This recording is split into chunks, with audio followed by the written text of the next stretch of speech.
ఈరోజు జరిగినటువంటి కార్యక్రమానికి మాది చింతకుంట రామయ్యపల్లె అబ్బెంగుల రాజయ్య అనే వ్యక్తికి 3 సంవత్సరాల సంధి ఒక భూమి కూడా ఉన్నది వాస్తవం. అతను ఇబ్బంది పెట్టిన క్రమంలో అతను బాగా ఇబ్బంది పెట్టి ఎస్ఐ గారు పట్టించుకోరు, ఇక్కడ ఉన్నటువంటి ఎవరైతే పట్టించుకుంటారు అనేది మనసులో పెట్టుకొని అతను ఒక రోజు నా దగ్గరికి రావడం జరిగింది. దీని మీద కూడా పోయిన ఎస్పీ గారికి కూడా 3-4 పిటిషన్లు ఇచ్చినాం, ఇంకో అతని కూడా 2-3 పిటిషన్లు ఇచ్చినాం. అతను ఏమంటాడు అంటే ఎస్పీ గారు ఎస్ఐ గారికి రాసిన పోండి అని ఎస్పీ గారు కూడా చెప్పడం జరిగింది. ఆ తర్వాత ఇక్కడికి వస్తే ఎస్ఐ గారు కూడా పోయిన ఎస్ఐ గారు మీరు ఎక్కడ రాస్తే ఏమున్నది, అది ఏదైనా నా దగ్గరికి వస్తుంది, నేను చెడ్డలు చెప్తే అయితే తప్ప అనే రీతిలో మాట్లాడడం జరిగింది. ఆ పైన ఈ 2 ఏళ్ల సంధి కూడా మేము ఒడిదొడుకుంటూ రావడం జరిగింది. మాకు సంబంధించినటువంటి వ్యక్తులు ఎవరైతే ఉంటారో వాళ్ళని ఇబ్బంది పెడుతూ ఎస్ఐ గారు కానీ ఎవరు ఏం పట్టించుకోరు. వాళ్ళు చెప్పిన వాటికైతేనేమో ఎంబడి అత్తరు పోలీసు వాళ్ళు ఉండి కూడా ఒడ్లకాడ ఉండి రాళ్ళు బాతిచ్చే కరగమ్మన అయితేనేమి ఒడ్లకాడ అయితేనేమి 10-15 మంది పోలీసు వాళ్ళు వస్తారు, మమ్మల్ని ఇబ్బంది పెట్టే కార్యక్రమం కూడా కొనసాగిస్తారు ఉంటారు.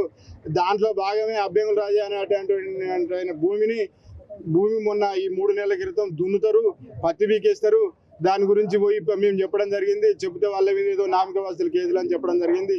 ఆ తర్వాత వాళ్ళు నేను ఆయనకు మద్దతు తెలుపుతాననే ఉద్దేశంతో నా మీద జాడి చేయడానికి కుట్ర బండిన వెంటనే మాకు అనుమానం వచ్చి నాకు తెలిసింది వాళ్ళు చిట్యాల లోకల్లో కొత్త వాళ్ళు వచ్చి తిరిగి నన్ను చంపడానికి ప్రయత్నం, అబ్బెంగుల రాజయ్యను చంపడానికి ప్రయత్నం జరుగుతుంది అనేది తెలుసుకొని నేను ఎస్ఐ గారికి వాళ్ళ దృష్టి తీసుకుపోవడం జరిగింది. దృష్టి తీసుకపోతే అతను ఏమంటున్నాడంటే మురిగే కుక్క కరవది, కరిగే కుక్క మొరవది అని అంటుడు. అదే నేను చెప్పిన తర్వాత కూడా వాళ్ళ అత్తరు ఆ బ్యాచ్ వచ్చి ఆ స్టేషన్లో వాళ్ళు ఒక విల్లులాగా వాడుకుంటారు. ఆ బ్యాచ్ వచ్చిందంటే విల్లులాగా వాడుకుంటారు.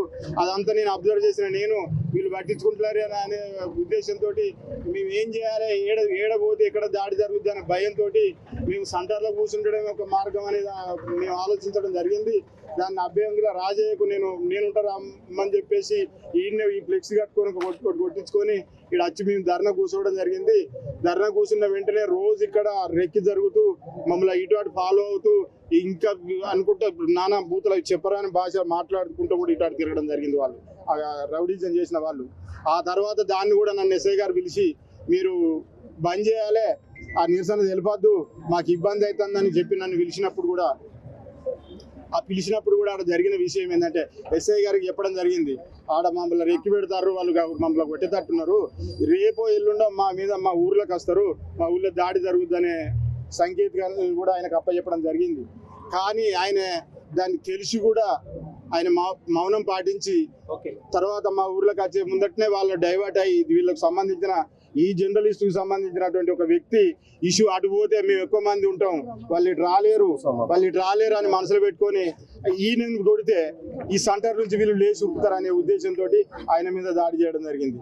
దాడి చేసిన క్రమంలో మళ్ళా అక్కడ పేషెంట్ దగ్గరికి వచ్చి అదే వ్యక్తి వచ్చి ఆ మధువంశిని తప్పియండి, నేను 5 లక్షలు ఇప్పిస్తా, నేను ఒక జాబ్ ఇప్పిస్తా అని చెప్పడం జరిగింది. నా దగ్గర కూడా వచ్చి ఆయన కూడా చెప్పడం జరిగింది. దీని వెనుక ఆ విలేకరు అనే వ్యక్తి కూడా దీని వెనుక ఇది పుషింగ్ నడిపిస్తూ ఉన్నాడని కూడా ఈ సందర్భంగా చెప్తాను. భూపాలపల్లి నియోజకవర్గంలో గండ్ర సత్యనారాయణరావును నమ్మి మా సత్తన్న అని ఓటేపిచ్చినందుకు ఇలా మేము సత్తిమి కదరా అనే కాడికి తెచ్చిండి. ఇలా సత్యనారాయణరావు గెలవడానికి ముందు సామాన్య జనాన్ని నమ్మబలికి 108 అని పిలిపించుకున్న సత్యనారాయణరావు ఇవాళ భూపాలపల్లి నియోజకవర్గంలో ముఖ్యంగా చిట్యాల మండలంలో చట్టబద్ధ పాలనకు మార్చురి అయిపోయిండు. ఇక ఏమన్నంటే పబ్లిక్ మీటింగ్లలో నేను తప్పు చేస్తే ముక్కు నేలకు రాస్తా, తప్పు చేసినోని ముక్కు నేలకు రాపిస్తా అని మాట్లాడుతున్నాడు. ఇలా 5 రోజులు అయ్యింది జర్నలిస్ట్ రవిపై దాడి జరిగి. ఇలా జర్నలిస్ట్ రవి చేసిన తప్పేందో చెప్పు, లేదు అంటే దాడి చేసిన విషయం తప్పా ఒప్పా చెప్పు, తప్పు చేసిన వాళ్ళను ఎంతమందిని ముక్కు నేలకు రాకిచ్చినవో చెప్పు, నువ్వు ఏ విధంగా బాధ్యత వహిస్తున్నావో చెప్పాలని ఈ సందర్భంగా మేము చెప్తున్నాం. నువ్వు గెలిచిన పాపం ఏదో నమ్మి మోసపోయి భూపాలపల్లి నియోజకవర్గ ప్రజలు 3 సంవత్సరాలుగా చింతకుంట రామయ్యపల్లి గ్రామంలో సామాజికంగా రాజకీయంగా ఆర్థికంగా బలహీనులైన తన టార్గెట్ వ్యక్తులను వేధించడానికి నీ పేరు చెప్పుతూ నీ అధికారాన్ని చూపెడుతూ ఇలా నిద్ర లేకుండా చేస్తున్నాడు పల్లెలో. అంతో ఇంతో మేము చదువుకున్న వాళ్ళం, కొంత అండదండలు భరోసా ఇస్తూ ఇలా రైతు ఇక్కడనే ఉన్నాడు. నాకు పొద్దున ఫోన్ చేసి నీ మందాయి చస్తా బావా అన్నాడు నన్ను. అరే ఎందుకంటే స్థానికంగా ఉండను, మందాయి చేస్తా అన్నప్పుడు ఒక మనిషి నేను పోగొట్టుకోలేను. ఇలా నన్ను నమ్మి నాకు ఫోన్ చేసిండు, నీ బాధ ఏంది అంటే ఆయన బాధ చెప్తే ఆయన పంట వీకేసిర్రు, ఆయన భూమి దున్నిర్రు. అరే పంట వీకినప్పుడు ఒక చదువుకున్న వ్యక్తిగా ఆ పల్లెలో పుట్టిన చదువుకున్న బిడ్డగా నేను అండగా నిలబడితే నా పంటకు గడ్డి మందు కొట్టిర్రు. ఇలా కేసు పెట్టే పరిస్థితి లేదు. ఇవాళ డిఎస్పీ ఇవాళ ఈ దాడి అనేది చాలా స్పష్టంగా జర్నలిస్ట్ రవి బాధ్యతతో నిలబడ్డందుకు జరిగిన దాడి మాత్రమే అది. ఆయన ఏ పాపం చేయలేదు, ఏ తప్పు చేయలేదు, ఎవరిని బ్లాక్మెయిల్ చేయలేదు. ఇవాళ చట్టబద్ధ పాలనను అనగదొక్కడానికి, ఆ కాంక్షను అనగదొక్కే ప్రక్రియలో జరిగిన దాడి మాత్రమే ఇది. ఇవాళ ప్రతిసారి నీకు ఒక రైతు కుటుంబం 5 రోజులు ఇక్కడ నీ అనుచరులు వేధిస్తున్నారు, పోలీసులు పట్టించుకుంటలేరని 5 రోజులు ఇక్కడ కూర్చుంటే పోలీసులు స్పందించరు. లేదు మేము చట్టం ప్రకారం పనిచేస్తున్నాం, అనుచరుల మీద కేసులు పెడుతున్నామని పోలీసు వాళ్ళు చెప్పారు. ఎమ్మెల్యే సైతం లేదు ఎవడొచ్చినా నేను చర్యలు తీసుకోమంటున్నా, నేను చట్టబద్ధ పాలనకు కట్టుబడి ఉన్నా అని ఎమ్మెల్యే చెప్పాడు. అంటే ఇద్దరు మౌనం వహించారంటే ఇక్కడ జరిగే అరాచకాలకు వారిద్దరి మద్దతు ఉంది. ఇవాళ అంతేకాకుండా మనకు ఉమ్మడి రాష్ట్రంలో కానీ గత 10 సంవత్సరాల పాలనలో కానీ నేను కేసు పెడితే డీజీపీ దగ్గర కేసు పెడితే ఆ కేసును కాపాడుతూ ఉన్నాడు. ఇలా రాష్ట్రంలో ఉన్న ఐపీఎస్లు సైతం ఆల్ ఇండియా సివిల్ సర్వెంట్స్ స్పిరిట్ను, రాజ్యాంగబద్ధమైన పాలన అందించాల్సిన బాధ్యతను చంపి ఇవాళ తప్పు చేస్తున్న పోలీసులను కాపాడుకోవడానికే పనిచేస్తున్నారు. ప్రజల సమస్యలను, శాంతి భద్రతలను గాలికి వదిలేసారు. ఇలా సూటిగా ఈ రాష్ట్ర డీజీపీని మీ ద్వారా అడుగుతున్న మీరు కూడా నోటీస్ తీసుకెళ్ళాలి. ఎందుకు 2వ పోస్టింగ్ ఇచ్చారు? ఎందుకంటే అప్పుడు సీఎంఓలో ఉన్న ఎలమ కులం, నాదదే కులం, నేను చెప్తున్నా బాజాప్తుగా.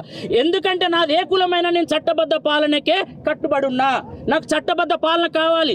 చట్టబద్ధ పాలన ద్వారానే చిన్న పెద్ద అనకుండా, బడుగు బలైన వర్గాలు అనకుండా అందరూ ప్రశాంతంగా జీవించగలరు, అందరూ ప్రశాంతంగా ఎదగగలరు. ఇలా రాష్ట్ర డీజీపీని అడుగుతున్నా, 2వసారి డిఎస్పీ సంపత్రావును భూపాలపల్లికి పోస్టింగ్ ఇవ్వడం వెనుక కారణం ఏంటిది? మాకు అది చెప్పాలి. ఈ పోస్టింగే చెప్తున్నది రాష్ట్రంలో పోలీస్ శాఖ అధికార పార్టీకి గులాంగిరి చేస్తున్నది. పోస్టింగులలో లాబింగ్ జరుగుతున్న, రాజకీయ లాబింగ్ అనేది తెలియజేస్తున్నది. ఇవాళ ఆ డిఎస్పీ ఈయన ఇంట్లో ఫంక్షన్ ఫిర్యాదుదారులు పిటిషన్ పట్టకపోతే నాకు ఆకలి అవుతుంది, నాకేం పని లేదా అంటాడు డిఎస్పీ సంపత్రావు. నేను బాధితుల్ని తీసుకొస్తా, నేను ఇంత పగడ్బందీగా ఇంకా గట్టిగా చెప్తున్నా అంటే అర్థం చేసుకోండి ఒకసారి.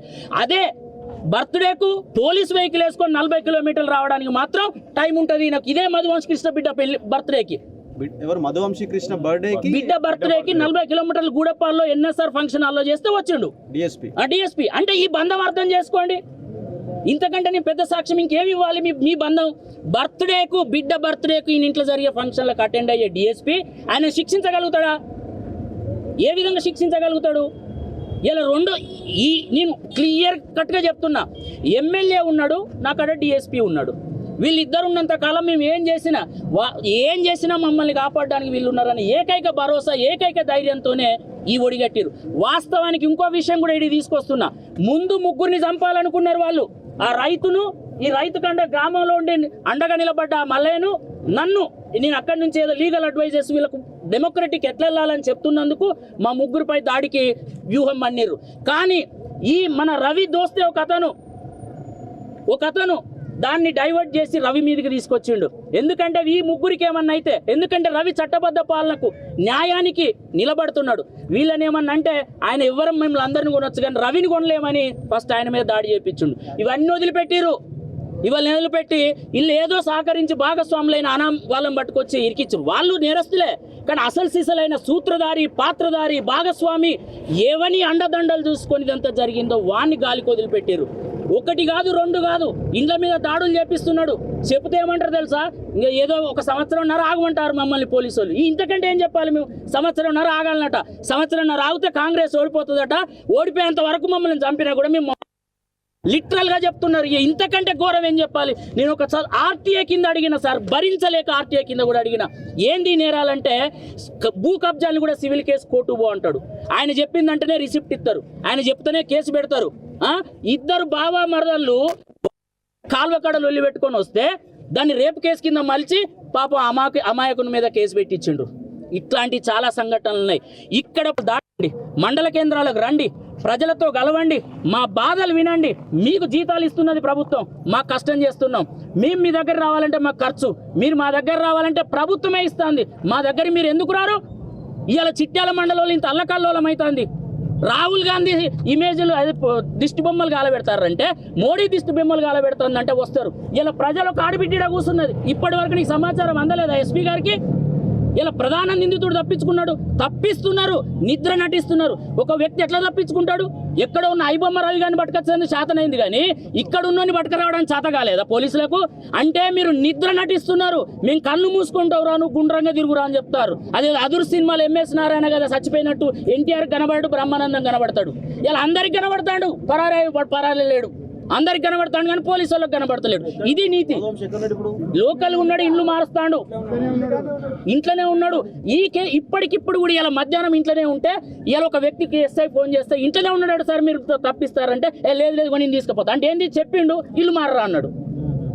ఇది ఆ పోలీస్ శాఖ. దొంగలకు సర్ది కడతారు, దొంగలకు తాళచేలు ఇచ్చి కూర్చుని కాదు ఆయన మారిండు. ఆయన ఎంబడి పడితే అప్పుడు ఇదే ఆ వాళ్ళని కోసం పుచ్చుకుంటే నేను ఏనిస్తలేరు.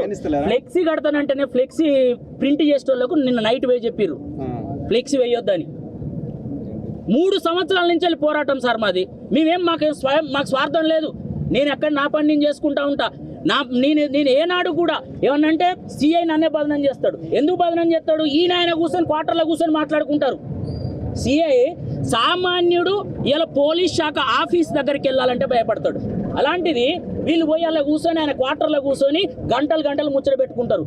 ఇంతెందుకు ఒక బాధితుడు మాట్లాడుతా అంటే మధువంశ అనేటోడు వితౌట్ పర్మిషన్ సిఐ ఆఫీసులోకి వస్తే ఈ బాధితుడిని బయటికి వెళ్ళి కొడతాడు. నీ ప్రియారిటీ ఎవరు? నేను బాధితుని ముందర పెడతా, నేను బాధితుని తీసుకురావడానికి దీనికి అన్నిటికీ సాక్ష్యాలు తీసుకురావడానికి నేను సిద్ధంగా ఉన్నా. పోలీస్ శాఖ నుంచి వెళ్ళి చిత్తశుద్ధితోని ఇక్కడ ఒక క్రమశిక్షణని, ఒక లాండ్ ఆర్డర్ని, ఒక చట్టబద్ధ పాలనని అందించడానికి ఏ ఉన్నతాధికారి ముందుకు వచ్చినా మేము సహకరించడానికి సిద్ధంగా ఉన్నాం, మేము ఆధారాలు ఇవ్వడానికి సిద్ధంగా ఉన్నాం.